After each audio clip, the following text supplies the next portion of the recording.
So in today's episode, we had Taylor come on. Taylor is a sex and intimacy coach, which she explains at the beginning of the episode as well. Today, on today's episode, we spoke about sex, the whole range, and what society thinks about it, and how some of it gets pushed away, and how we don't get taught about it that much, and most of us have have no idea about it, I guess, or like true intimacy, I guess, around the bedroom and that. And I think this conversation is a really important conversation, especially, I guess, with how society is around the topic at the moment.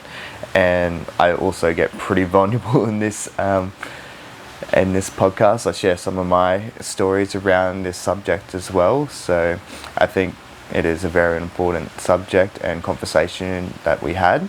And other than that, let's get into it. And I hope you guys enjoy today's episode. Welcome back to the show, Taylor. How are you? I'm awesome. Thank you for having me. I'm super excited to delve into this topic with you.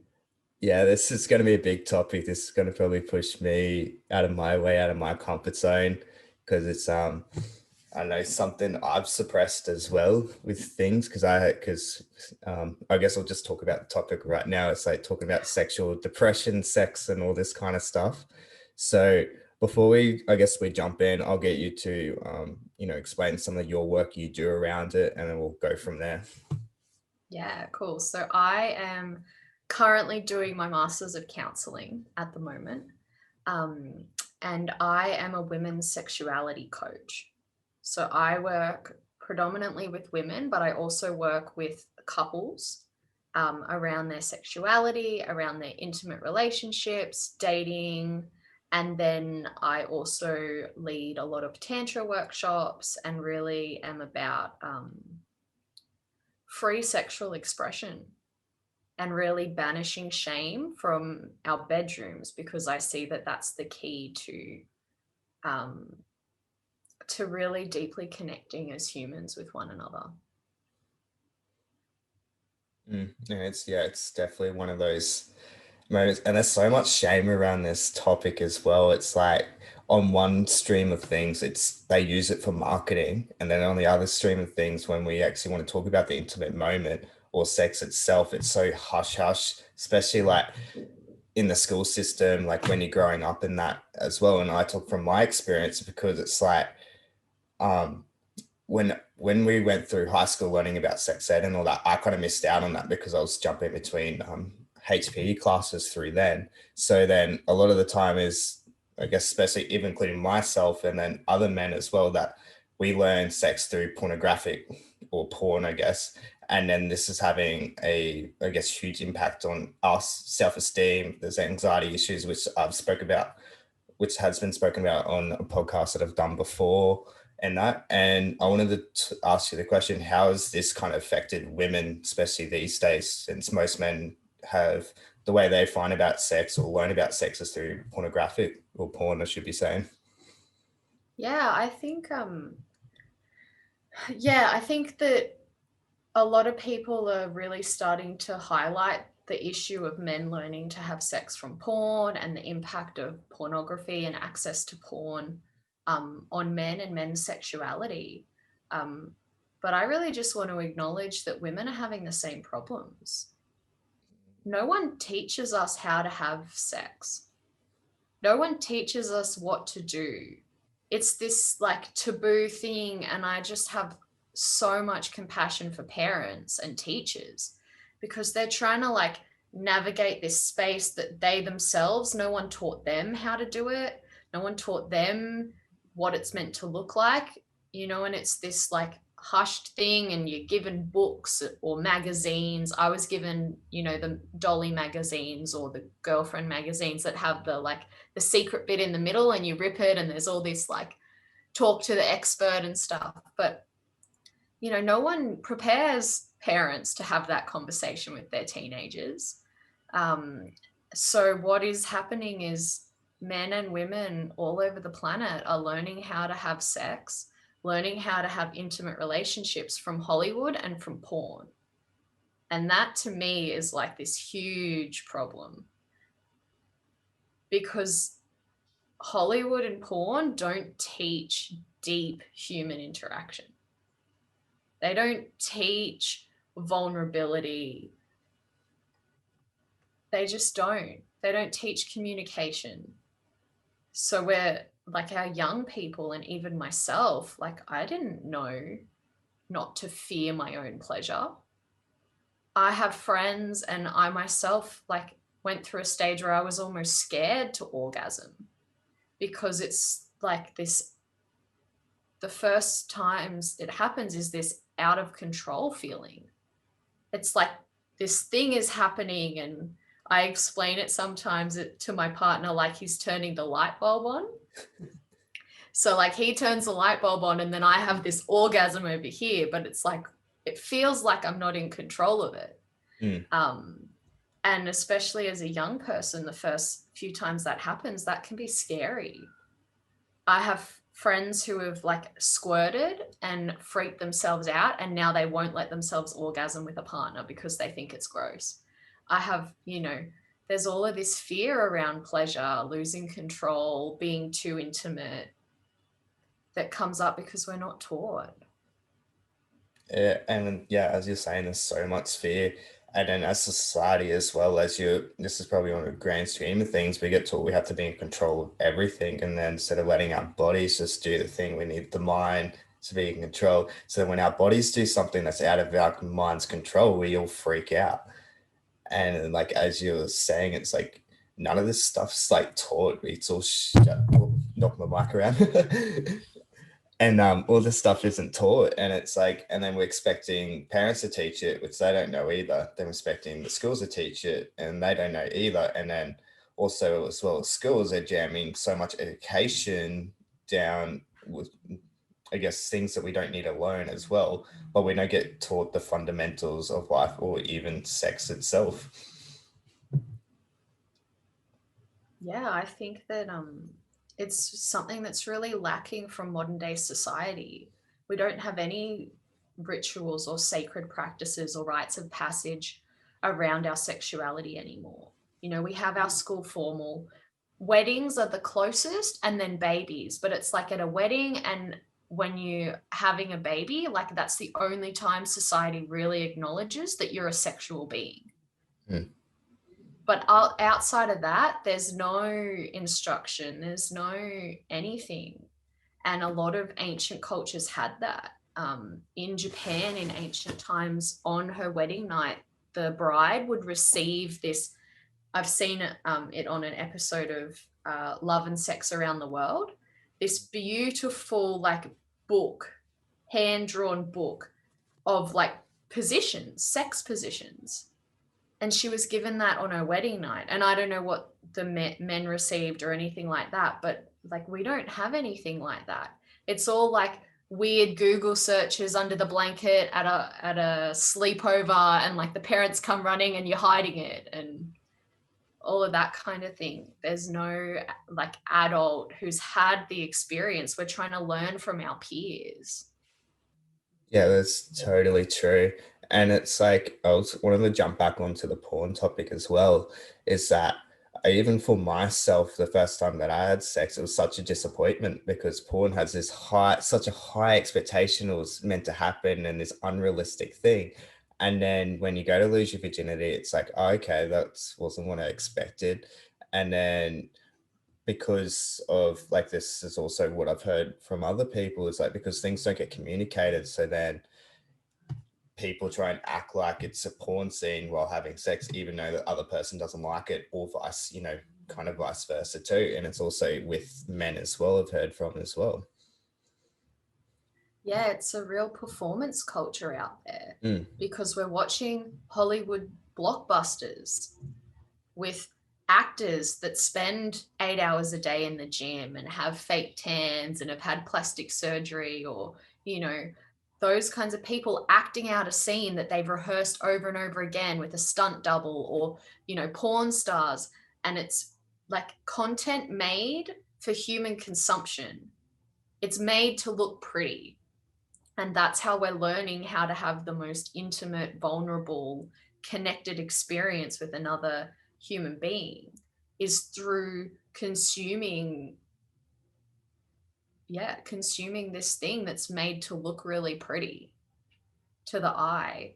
And like it's causing young men and women to feel like they have to look a certain way, perform a certain way, even like the idea of like you think a woman's trying to look really good. So if she's like holding her stomach in to look as skinny as possible, and she's still got her makeup on, but she can't sweat too much because then her mascara will run, like how is she meant to drop into her body and actually have an orgasm if she's worried that the guy she's with might think she's fat?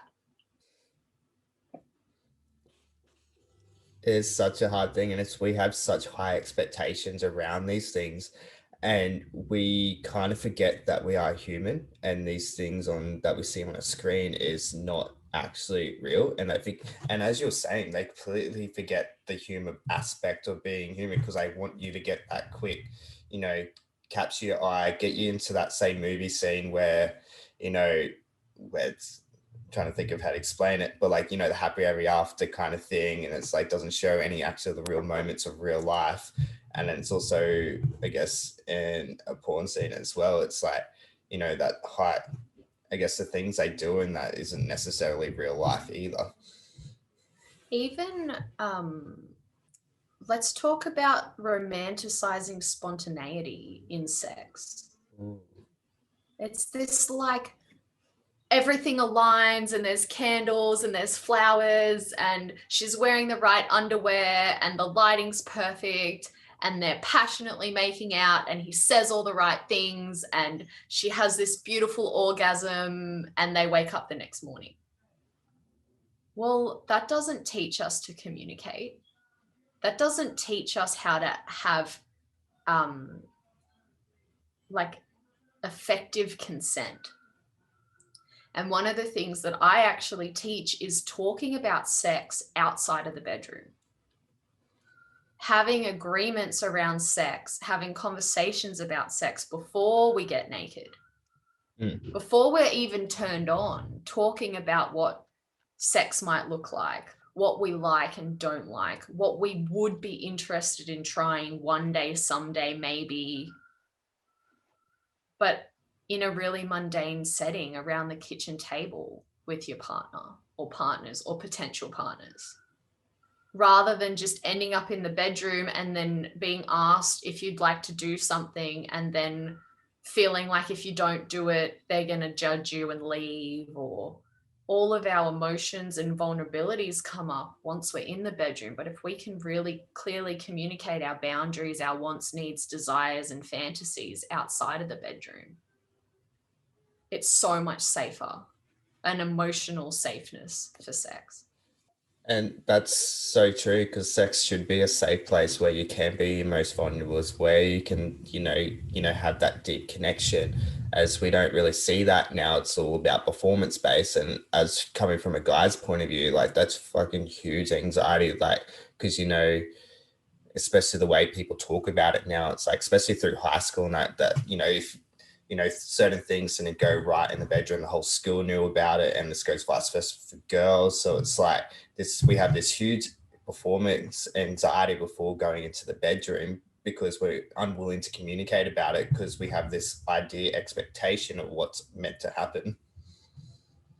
And like, if you are anyone, but a young person who hasn't been sexual yet, or a young person who's just having the first few sexual interactions, I'm a sex and intimacy expert.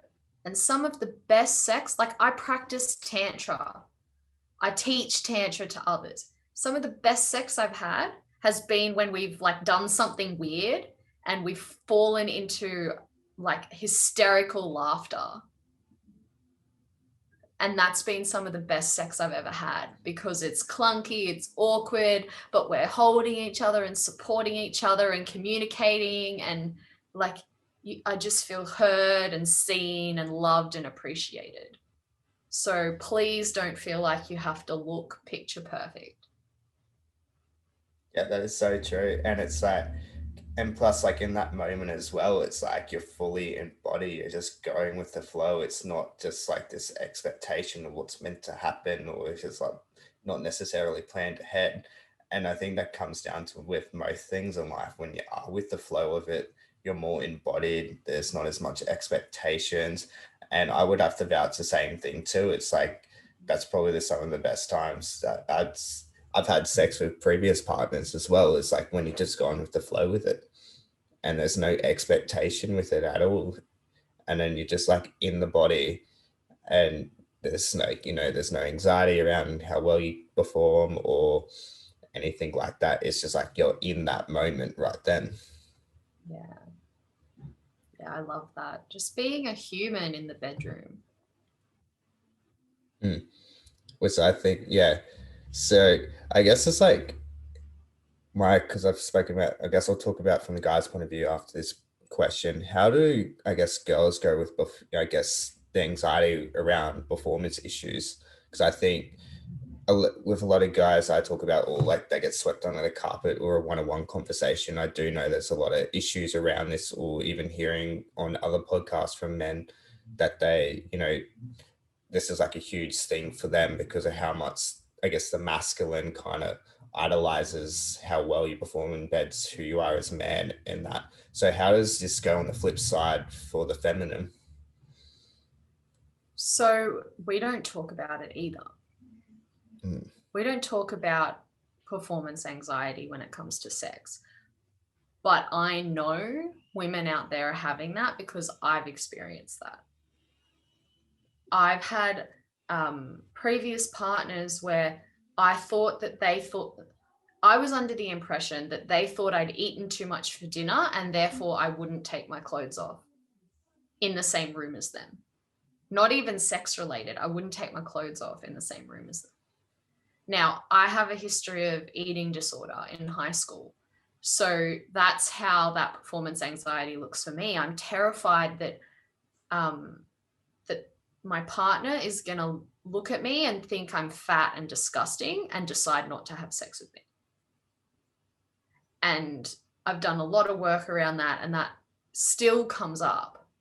It's something that my beautiful partner knows about, that I've communicated really powerfully with him, and I just get to acknowledge when it comes up. But it comes up regularly, like probably fortnightly, and I've done all the work. I'm the sexuality coach. Like that's what I do with people, but that comes up where I'm like, is he gonna think I'm fat if I take my clothes off right now? So it is happening out there for women all over the planet. They're worried about, so I run a free women's circle once a month called Talking About Your Yoni. And we have shared a number of times pictures of different vulvas, because no one shows you what a real vulva looks like. A lot of porn stars have had plastic surgery on their vaginas. And there are so many different ways that a vulva can look. And they're all beautiful and they're all perfect. And I think there's this culture where we worry that we look weird or we smell weird or taste or all of those things. There's all of these things about that area of our body that's been shamed for years and years and years. Having a vagina has been like a really hard thing to be born with for a really long time. Does Yeah, that it's answer your question? yeah, it does. And it's like it's glad that like it's not, us talking about it as well. Like this is like I know, I guess with the media and that it's so like when these topics get bring up, it's so one-sided. But when you really look at these issues, especially around sexuality and sexual suppression, it's both sides. We have a society problem on this. It's not just a man or a woman's issue. This is both our issue. And it's something that I guess with having this conversation as well, that is so needed in today's society to realize that a lot of our problems isn't a man or woman's issue. It's a society issue. And we need to start, bringing these things out and start talking about it healthily instead of pinpointing, pointing the finger at that, like at the other side. It's because, like, as speaking from a man as well, as like we have so much, even though there's like so many, I wouldn't say there's a small amount of men that have wrecked it for a lot for men generally because of the sexual suppression and that, and has gave it, I guess, us unhealthy name. But then when you really look at the whole society suppressing this topic, so it's like, okay, we can't express this healthily, and then it's like, and then we get shamed if it gets brought up, and it's like trying to think of where I'm going with this tangent.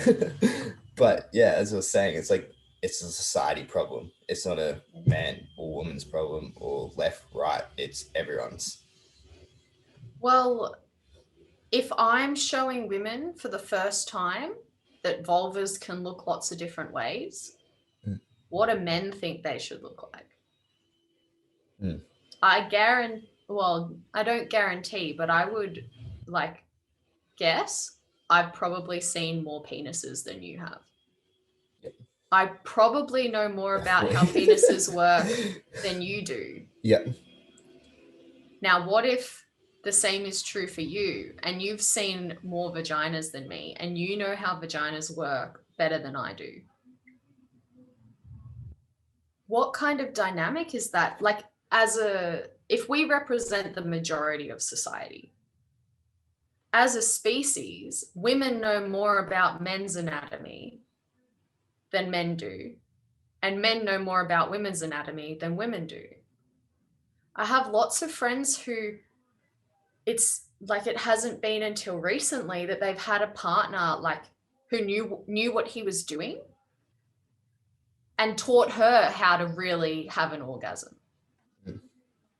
Like that just says to me that there is something missing in education for women, that men have to teach them what feels good for their bodies. Yeah, that is a very good point there. And like it's kind of made me lost for words as well, how society has made that come for both of us. It's like, well, it's crazy how the opposite sex knows better than what we do with ourselves, right? And what kind of, you should be kind of finding out for yourself what you like, and that so you're able to communicate that to your partner. But because now it's like we don't know, so then it's the partners kind of finding out for us what works best for us and all that, which that should not be the case. And I guess that would bring up a lot of shame as well. Yeah. And it's what, and I've had a similar experience. It's like the man becomes my permission to experience pleasure. And I had a conversation with Victoria Redbard last year. She runs the New Paradigm Intimacy School. But I had a conversation with her, and even last year, I said the words out loud that it is icky for me to touch myself. That's the sentiment of women across the planet. It is icky for us to touch our natural body, the body we were born with. It's icky for us to explore how our body parts work. But when we were kids and we had our toes in our mouth, no one was like, that's icky. But all of a sudden, if I take my hand and touch my vagina, that's icky. That's wrong and bad. And like, how can that be wrong and bad?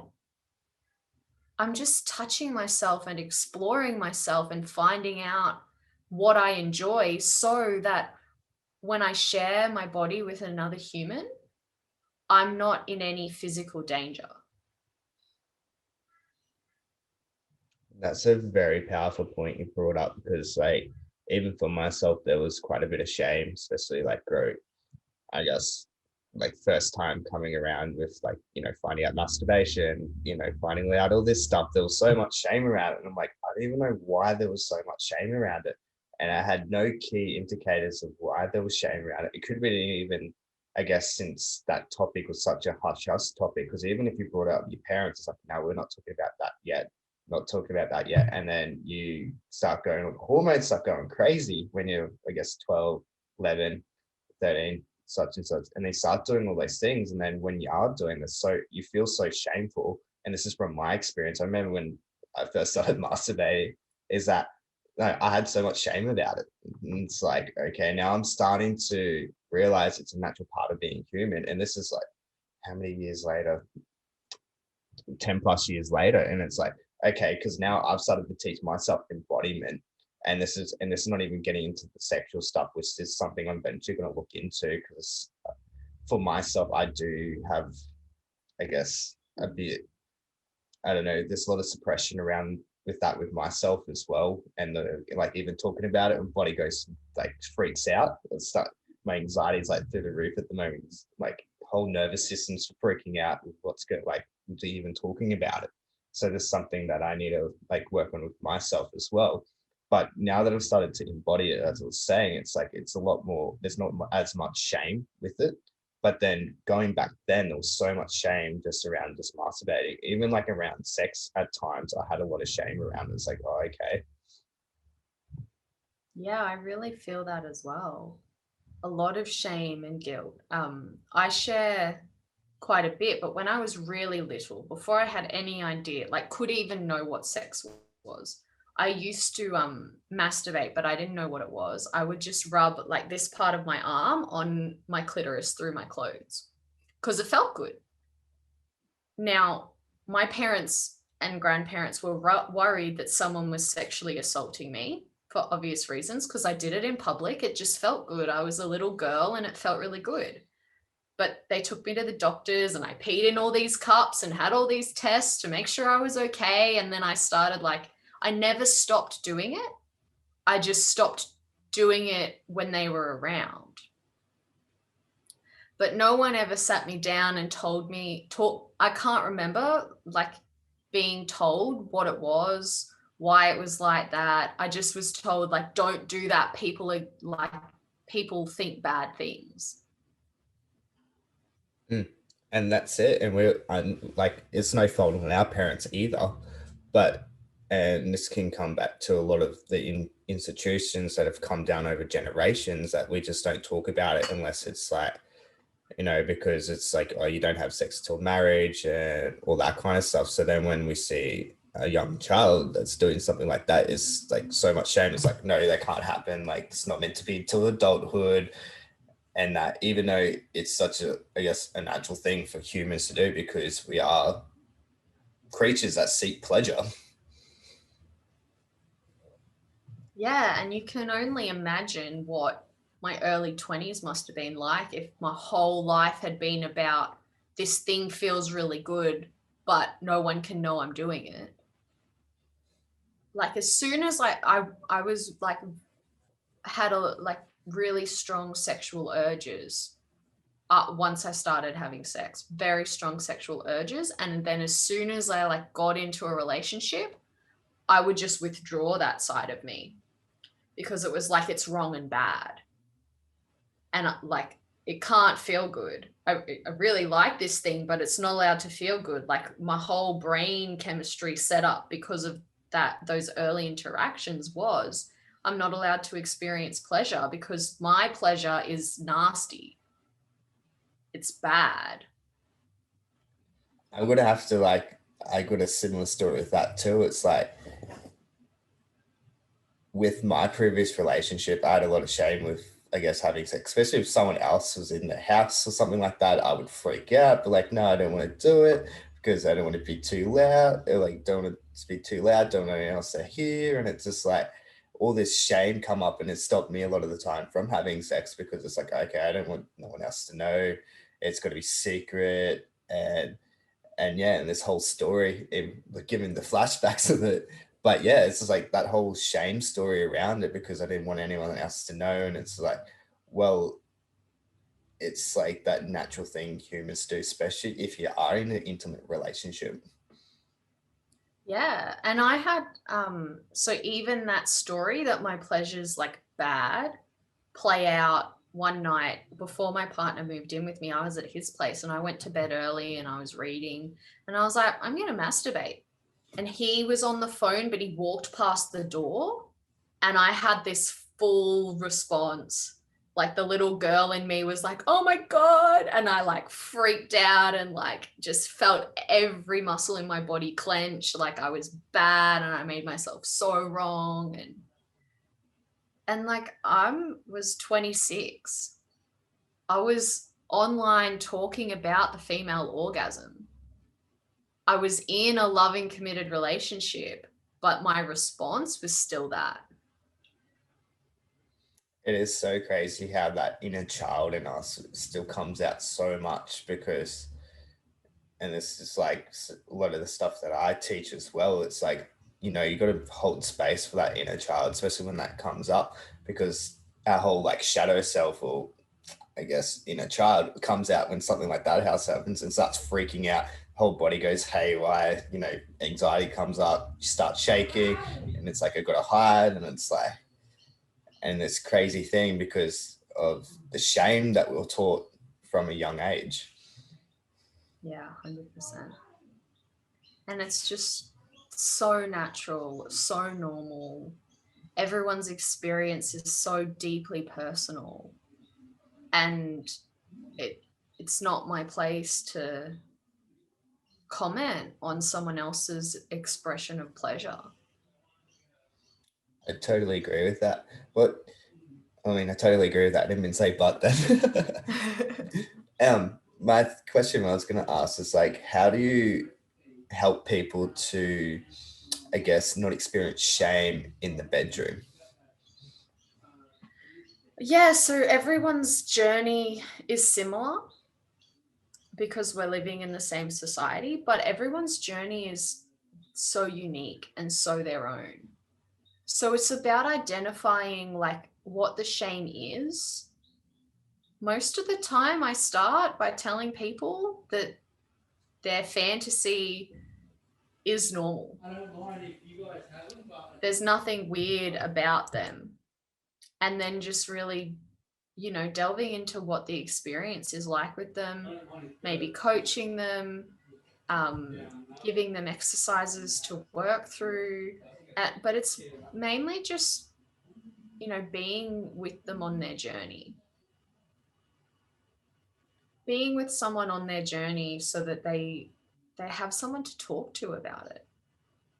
And like coming back to what I said about learning from our peers, like there's no one guiding us or even there for us to talk to about this stuff.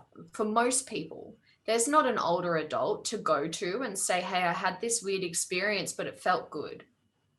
Like, is there something wrong with me? Is like, what will feel good? Or there's no one to do that with. So it's about being that person and like self-electing that I'm that person. Like I see that person does not exist in most people's lives.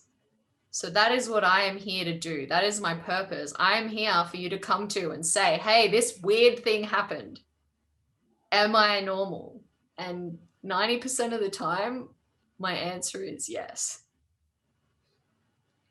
And it's like, if it's been generally, if it's not, as you say, 90% of the time, if you're generally thinking about it, someone else has thought about it as well. And it's like, yeah, on the, I mean, conscious collective level, it definitely has. Yeah. Yeah. So I'll probably wrap it up on this question. And this is probably just your own opinion with this as well. It's like, how do you think as a society we can stop suppressing sex?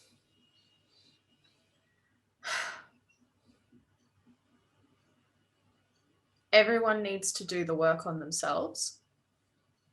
Everyone needs to learn how to be the partner of someone that's doing the work on themselves. And everyone needs someone that they can go to and say, hey, am I weird? This is what my experience was like. Because it's really hard to do the work on yourself and then share, and I see this happens a lot, partners aren't always prepared for what you're going to tell them.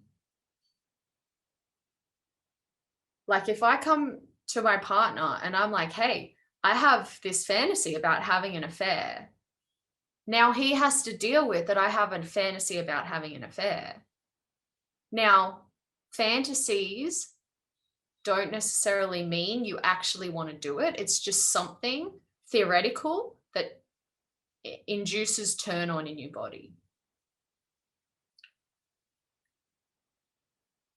But we need to give partners the space to do the work on themselves, share with our partners, but also like our partners need to be able to be like ask us to go somewhere else to talk about it as well.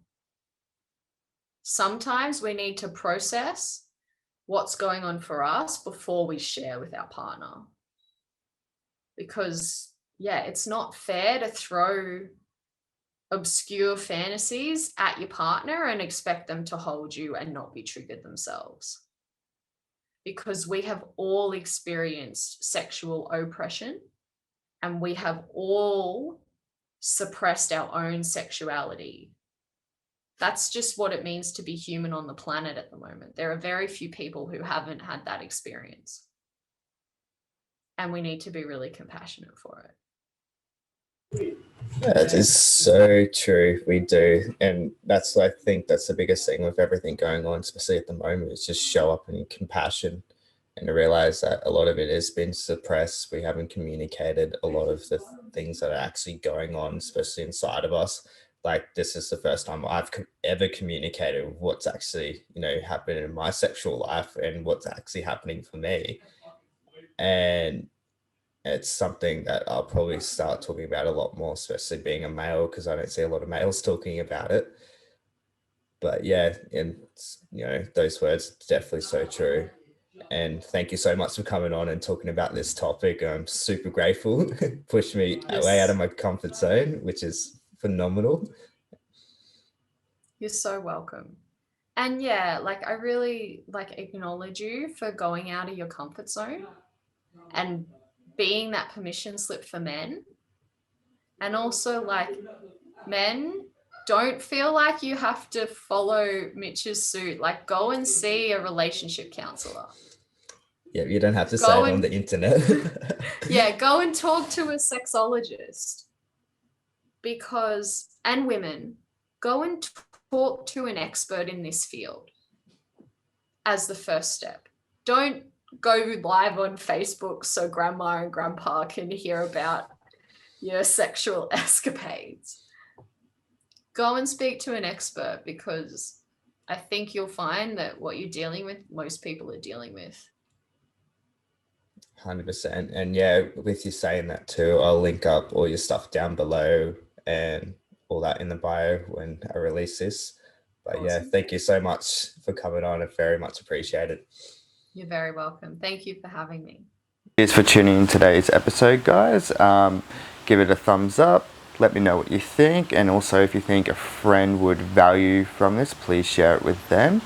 And also, before I let you go too, guys, my Rewrite Your Story video course is out now as well. And just go to my website to be able to get that. And also, on the 5th of April, I'm launching Re-Engineer Your Mindset program. So if you'd like to register for that, either contact me through any of my socials or go to studio or email me at Studio of Mindfulness. So that's with the last S as a number 5 at gmail.com. And thank you guys for all the support and appreciate it, and have a good one.